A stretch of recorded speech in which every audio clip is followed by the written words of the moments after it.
Assalamualaikum, selamat sejahtera. Saya Mohsin Mokhtar sekali lagi dalam podcast Arta Koma. 30 minit padat dengan soalan-soalan maut sebentar lagi. Tajuknya perlu ke aplikasi mobile untuk bisnes. Jadi disebabkan tajuk ni kita bawa khas Rafiq Sharman Khamis pada hari ini. Rafiq Sharman Khamis adalah seorang mobile apps dan games developer, juga founder kepada Rexbit. Developer games, developer mobile apps. Jadi saya rasa ini adalah orang yang tepat sekali untuk membincangkan tajuk kita pada hari ini. Berpengalaman yang sangat luas dalam membangunkan mobile app, juga mengajar orang untuk membangunkan mobile app. Jadi Rafiq, boleh perkenalkan diri dengan lebih dalam lagi. Dalam lebih kurang 1 minit, perkenalkan diri. Perjalanan Rafiq mungkin sedikit dalam mobile app dan juga game developer. Dan juga apakah yang Rexbit lakukan? Apakah yang Rexbit buat? Silakan. Okey, Assalamualaikum warahmatullahi wabarakatuh dan selamat sejahtera juga. So, terima kasih kepada Tuan Mohsin yang jemput saya untuk berkongsi untuk sesi Arta Koma hari ini. Okey, so saya seperti yang Tuan Mohsin beritahu, so saya Rafiq Sharman Khamis, berasal daripada Kuala Lumpur, dan so kami maknanya saya adalah founder kepada Rexbit. So kami adalah company yang fokus kepada app development untuk bisnes, serta kami pun dah ada game development juga.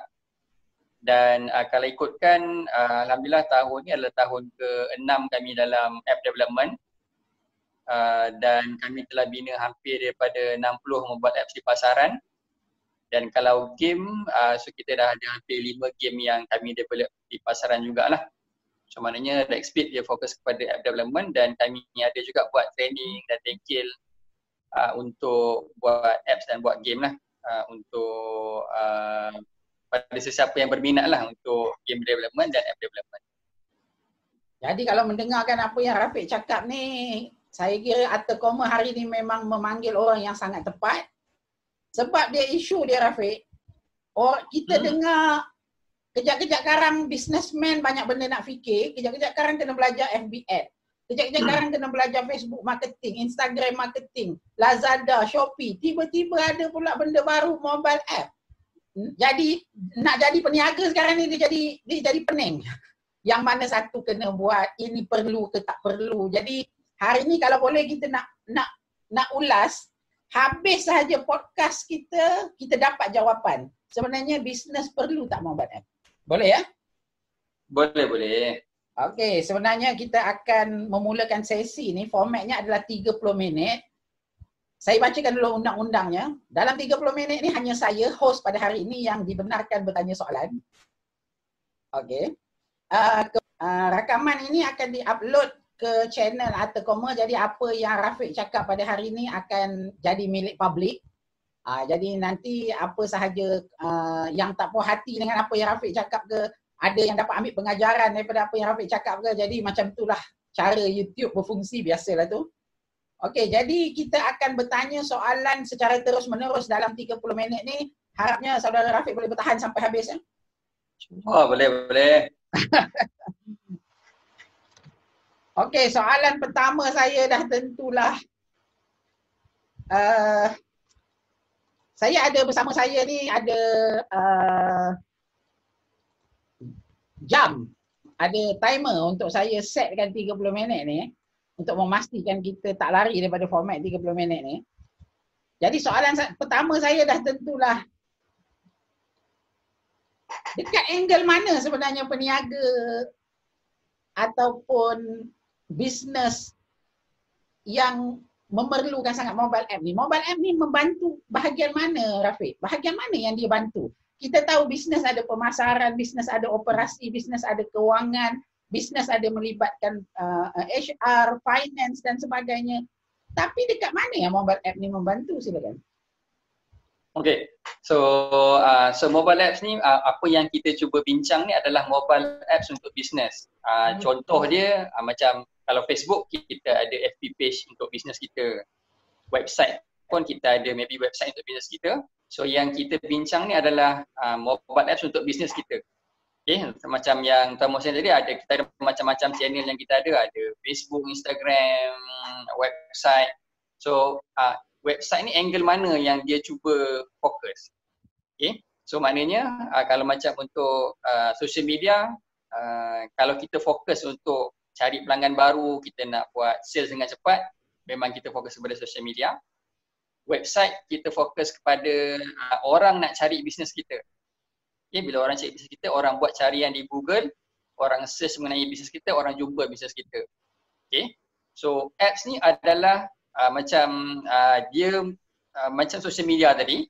Macam social media kita kumpul pelanggan, lepas tu kita dah tak ada tempat nak kumpul pelanggan. Okay, so apps ni adalah medium yang digunakan untuk kumpul pelanggan-pelanggan yang kita ada supaya dia tinggal dalam kita punya apps.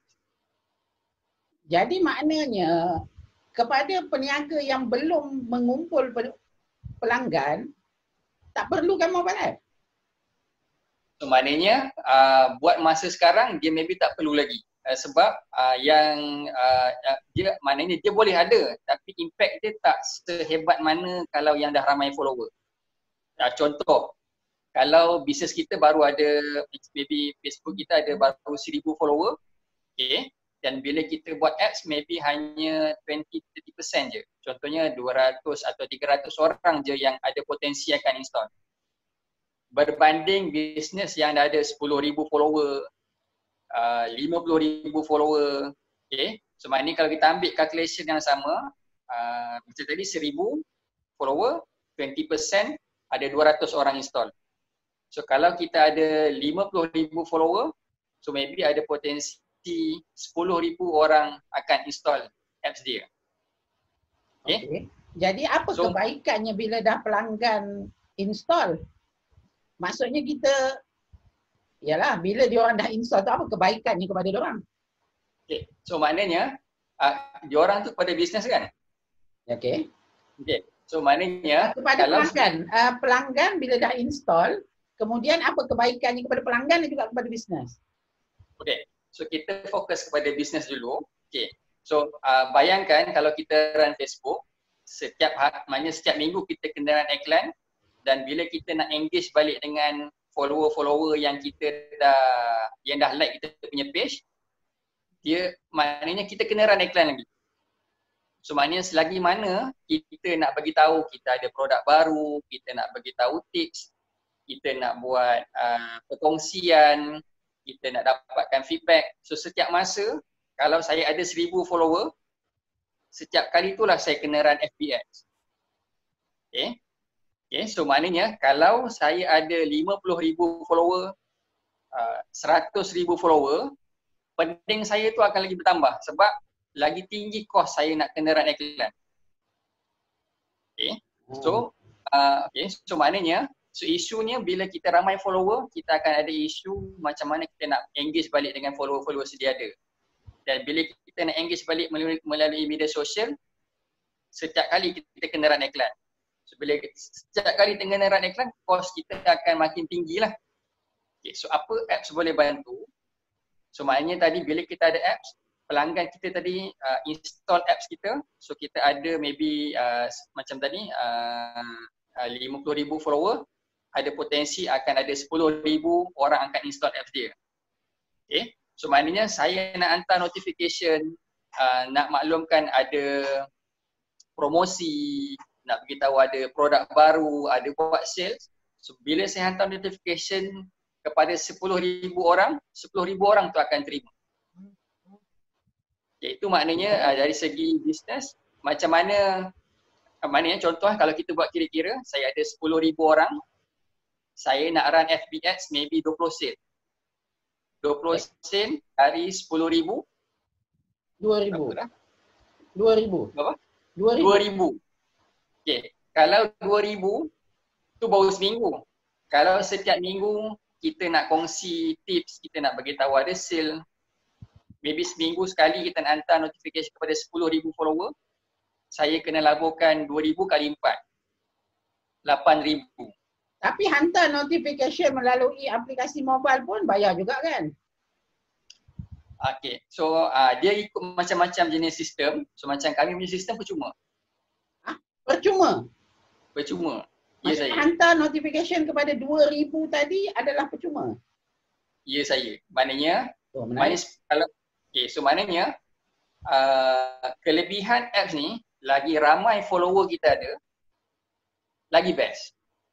Sebab kos tu jadi kosong. Itu kebaikan untuk bisnes, kebaikan untuk pelanggan ni tadi. Sebab apa dia nak install? Okay. So, kelebihan kepada pelanggan itu adalah maknanya sebenarnya apps ni lebih bermanfaat kepada pemilik bisnes. Okey. Tapi maknanya itu adalah maknanya kita sebagai pemilik bisnes kena jadikan benda apps ni jadi penting untuk pelanggan. Macam mana tu? Contohnya, maknanya contoh kita nak release produk baru, kita release dalam apps dulu. Baru kita release dekat media sosial. So kita kena buat privilege. Macam contoh kalau perasan GSC masa beli tiket wayang. Okey, baik. Okay. So kalau orang tu beli pakai apps GSC, dia tak payah beratur. Dia ada kaunter khas yang dia boleh terus tak payah beratur panjang, just scan terus masuk. Betul. Privilege yang kita kena buat untuk memastikan pelanggan rasa rugi bila dia tak uninstall. Bila dia uninstall dia rasa rugi. So maknanya apps ni memang sebenarnya benefit kepada pemilik bisnes. So macam mana kita nak pastikan pelanggan rasa sayang, rasa rugi, uninstall apps kita tu, so kita kena letakkan elemen-elemen yang pelanggan rasa sangat-sangat rugi bila dia uninstall apps. Okey, kalau macam tu daripada apa yang Rafiq cakap daripada dah 8 minit ni, 10,000 follower, 20,000 follower, 50,000 follower, bermaksud bukan semua usahawan perlukan mobile app. Ada tak satu indikasi, contohnya Facebook follower berapa banyak, Instagram follower berapa banyak, baru cantik kalau nak masuk ke dalam buat mobile app ni? Okay, so sebenarnya persoalan ni sebenarnya kami akan kembalikan kepada pemilik bisnes. Contohnya kan, sebab lain orang lain dia punya strategi dia. Okay, so maknanya selalu yang kami gunakan adalah formula 20% tadi. Contoh kalau saya ada 1,000 follower, 20% 200 potential maknanya pelanggan setia yang akan install. Sesuai atau tak? Dan selalunya yang kami cadangkan 10,000 ke atas. 10,000 follower Facebook ke atas. Ya saya. Sebab kalau 10,000 dia akan ada minimum target dia maybe dalam 1,000 follower. 2,000 follower yang akan install app dia.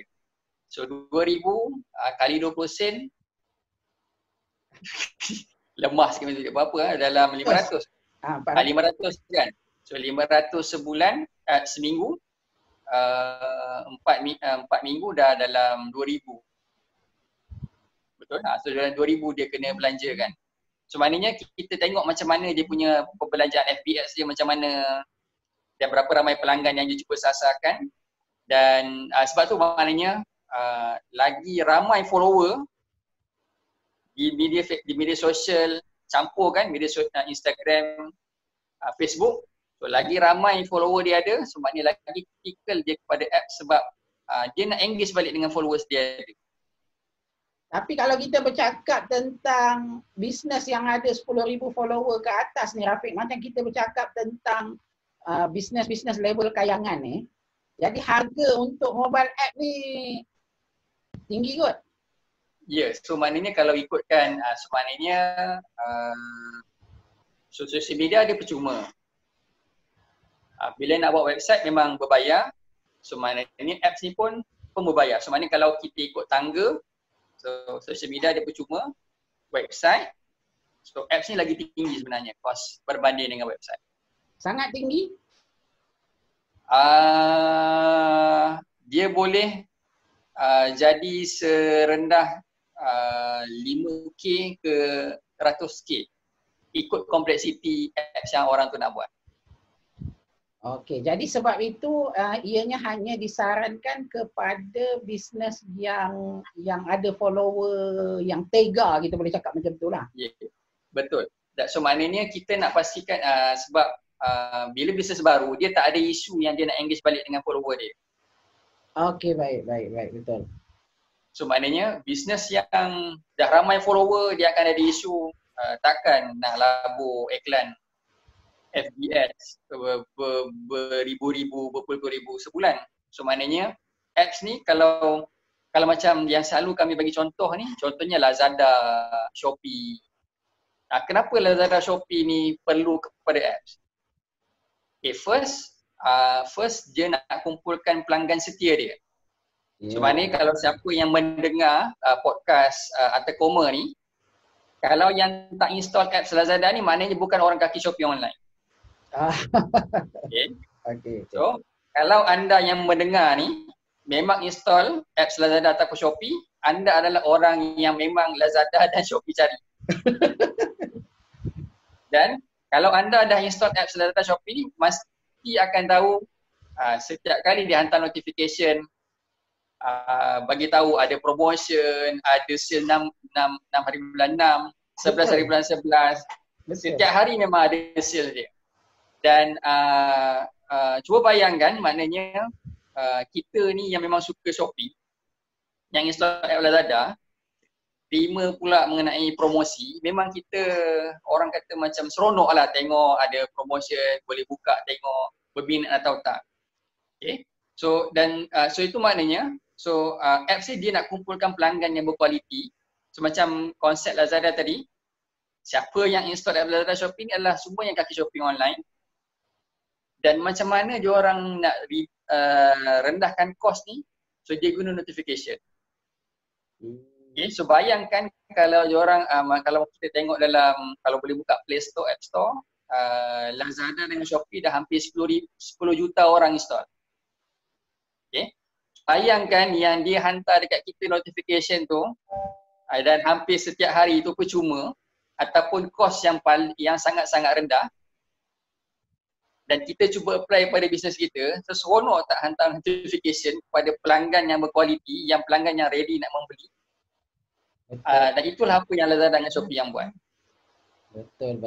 Baru kita nampak senario dia, Rafiq. Maknanya bila Rafiq terangkan macam tu, kita jelas. Maksudnya bisnes yang nak engage semula loyal customer, nak kumpulkan semula customer, nak hantar notification.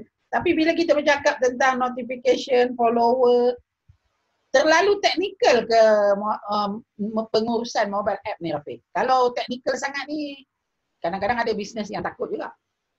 Ya, so dia sebenarnya bila kita sediakan sistem ni, memang bila nak hantar notification ni bukan kena coding apa. Semua ni memang dah ada orang kata, dia macam kalau kita pandai guna Facebook tu patut bolehlah nak hantar notification. So kita tak rumit. So maknanya bila mana-mana developer yang buatkan kita punya sistem untuk apps ni, so memang dah akan ada dashboard, dah memang ada tak perlu coding, just ada klik button. Kita masukkan teks, kita beritahu apa yang kita nak kongsikan, dan bila kita blast tu akan hantar kepada semua. Itu kalau yang developer bangunkan untuk kita, Rafiq. Tapi boleh ke kalau ada bisnes yang nak cuba bangunkan sendiri ke? So maknanya ada macam-macam cara nak buat apps ni sebenarnya. Maknanya kalau kita tak nak pening kepala, kita nak fokus kepada kita punya bisnes, so kita boleh upah orang untuk buat. Ataupun kalau kita nak cuba buat sendiri, so sebenarnya kalau kita Google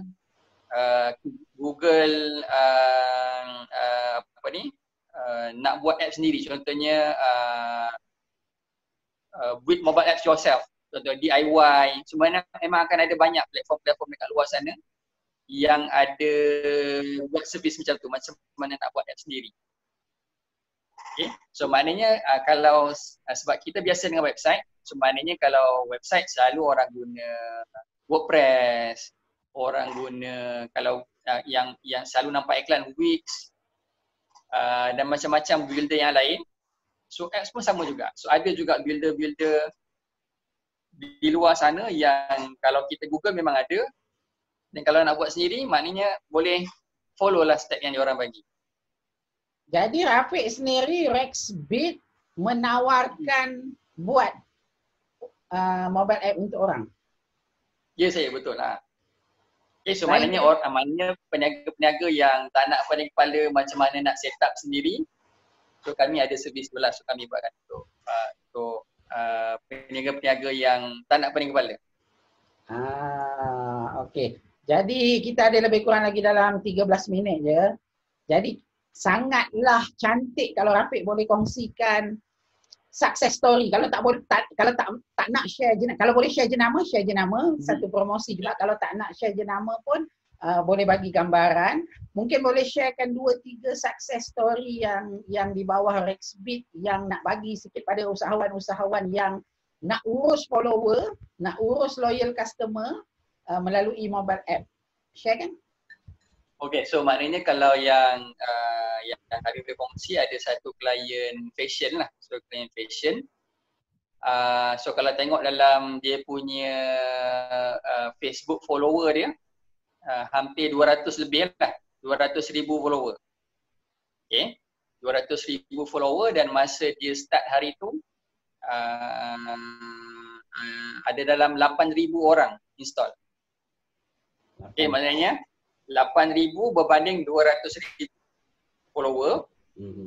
Dan apa yang mereka kongsikan dekat kami, sales daripada total sales diorang 40% datang daripada ads. 40% datangnya daripada 8,000 orang berbanding 200,000 orang. 200,000. Ya saya. Oh, ini satu figure yang menarik. Selain daripada fashion, ada lain ataupun ada contoh lain? So maknanya yang case tadi itu maknanya kalau saya boleh kongsi maknanya 8,000 tu adalah memang follower tegar. Memang beli. Ya, maknanya baju memang dah percaya dengan brand tu. Baju apa keluar dia lah yang nak beli. Dan kalau ikutkan, sebenarnya isu di luar sana kita ramai follower. Tapi diorang tak dapat information tu. So bila kita ada mobile app ni, follower ni dah memang percaya dengan kita dan memang nanti information daripada kita dan kita hantar maklumat yang perlu untuk mereka. So memang orang kata apa, mengantuk di sorongkan bantal lah. Memang bagai pipit apa. Memang selari lah, memang selari apa yang pelanggan nak dengan bisnes nak macam mana. Pipit dengan pipit, enggang dengan enggang ke macam tu ke bukan? Tak pasti peribahasa tu, tapi maknanya point ni adalah pelanggan nak apa dan kita pun bagi apa yang pelanggan nak. Selain dari fashion ada Rafiq? Contoh lain? Selain daripada fashion yang baru-baru ni kami ada buat kan bila COVID ni orang tak boleh keluar rumah. Betul. Dan kita ada buatkan apps untuk Halal Mart. Untuk Halal Mart. So maknanya apa yang klien kami beritahu, dia kata dia takut. Dia takut tengok order yang masuk.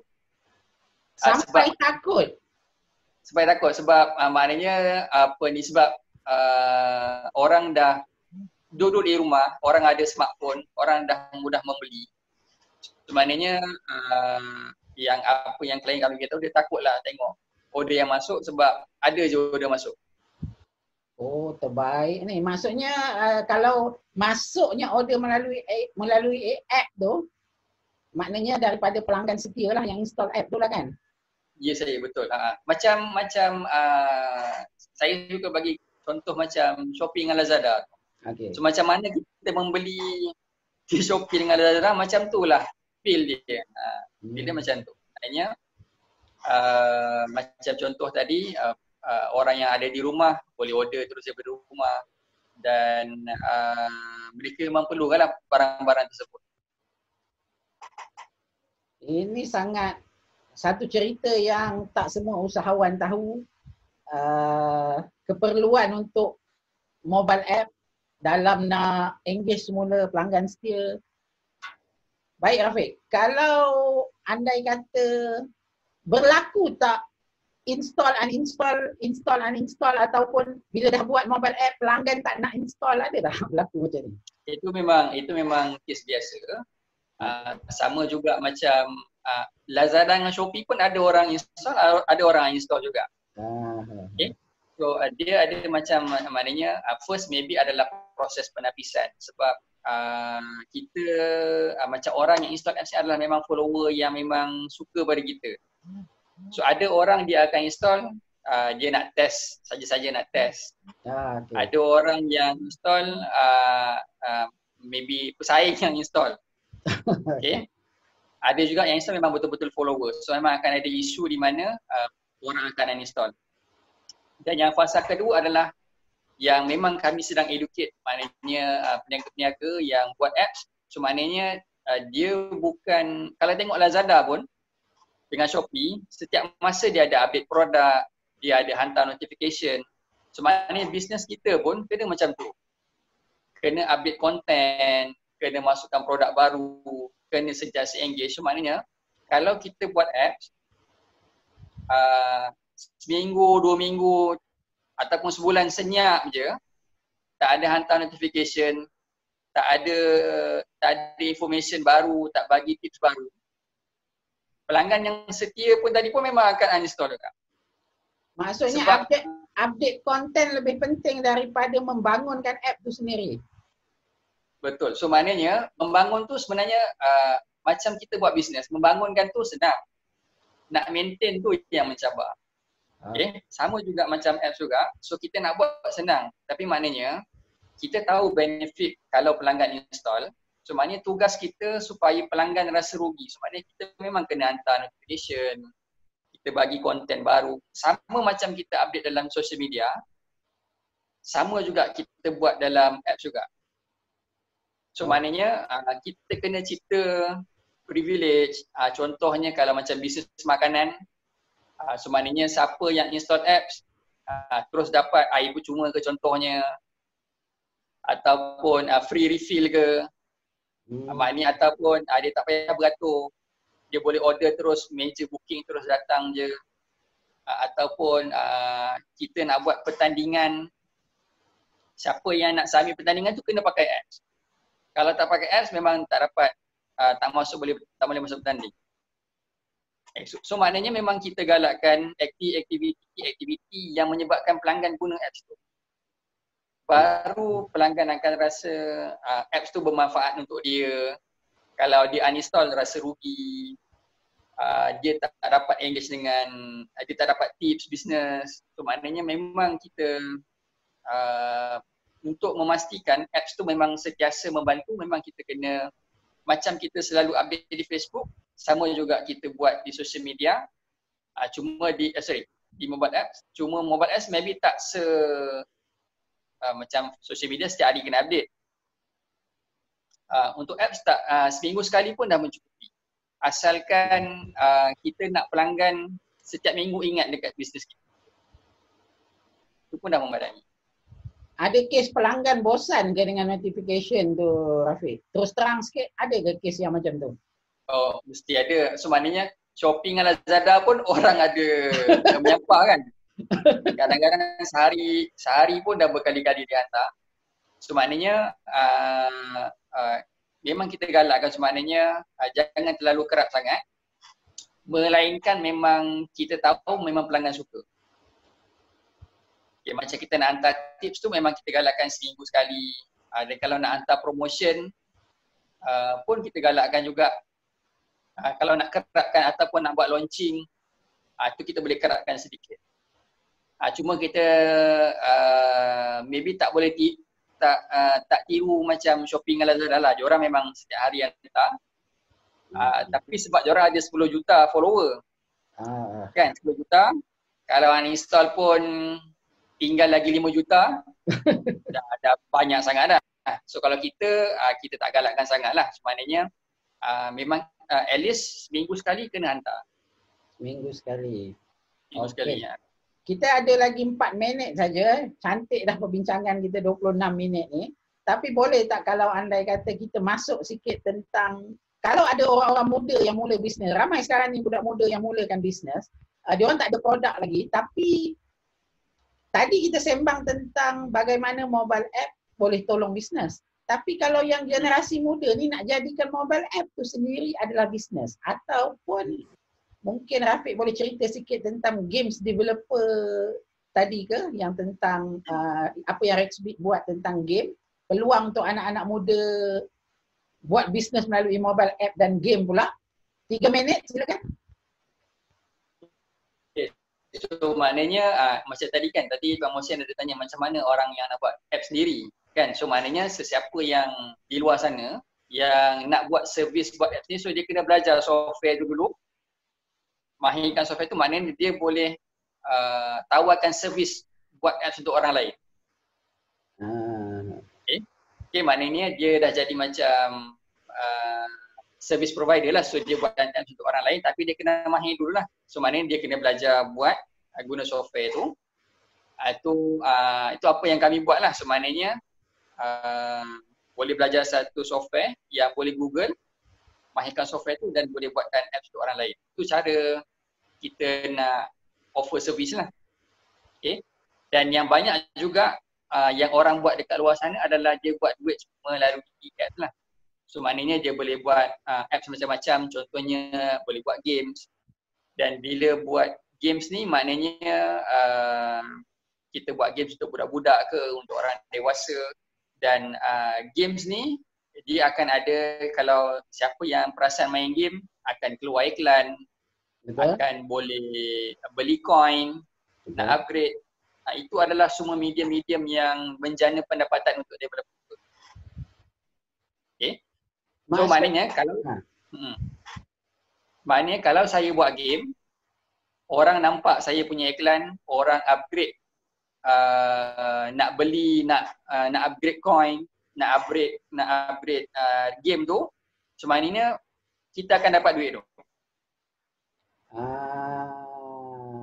Okay. So maknanya kalau tuan-tuan dengan cik puan yang main game di smartphone akan perasan nampak iklan, akan nampak boleh upgrade, itu sebenarnya adalah medium-medium duit untuk developer. So itu cara developer buat duit lah.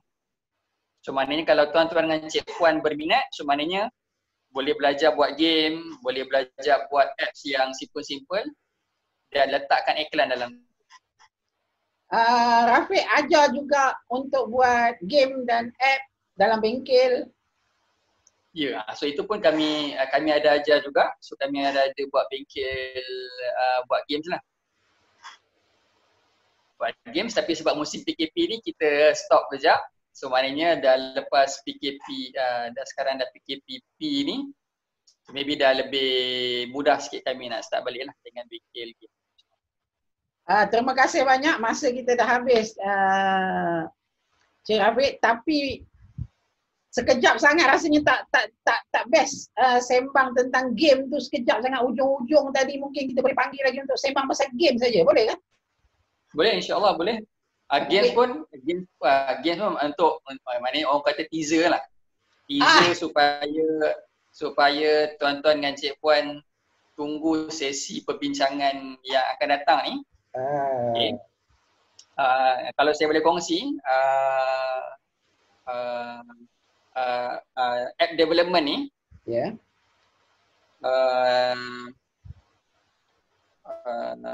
75% keuntungan daripada apps datang daripada games. 75%, tinggi tu.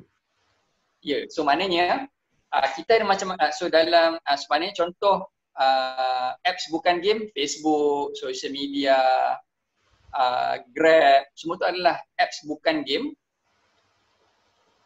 Apps games adalah semua yang melibatkan game. So maknanya kalau revenue yang orang membeli daripada apps, so 75% datang daripada games. Okay. Dan sebab itulah Rexbit pun start dengan game.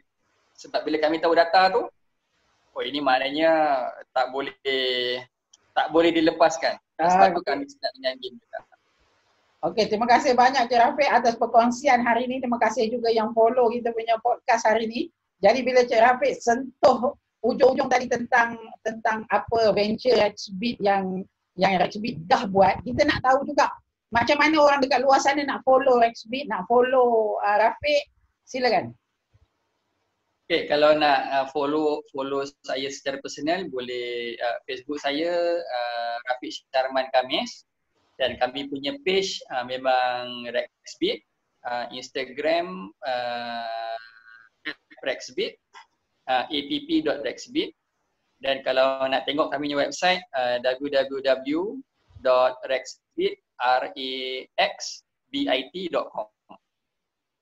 Terima kasih banyak je Rafiq atas perkongsian pada hari ini. Sangat bagus, jelas sekali rasanya pada bisnes-bisnes dekat stage mana nak pergi ke, nak lompat ke mobile app, apa yang mobile app boleh bantu bisnes. Rasanya memang sangat jelas. Terima kasih banyak lagi sekali Rafiq Syarman Khamis. Terima kasih kepada yang mengikuti podcast. Subscribe atau komen. Akan ada banyak lagi video podcast yang kita akan upload. Assalamualaikum warahmatullahi wabarakatuh. Salam sejahtera. Waalaikumsalam. Terima kasih juga Kak Muhsin. Terbaik.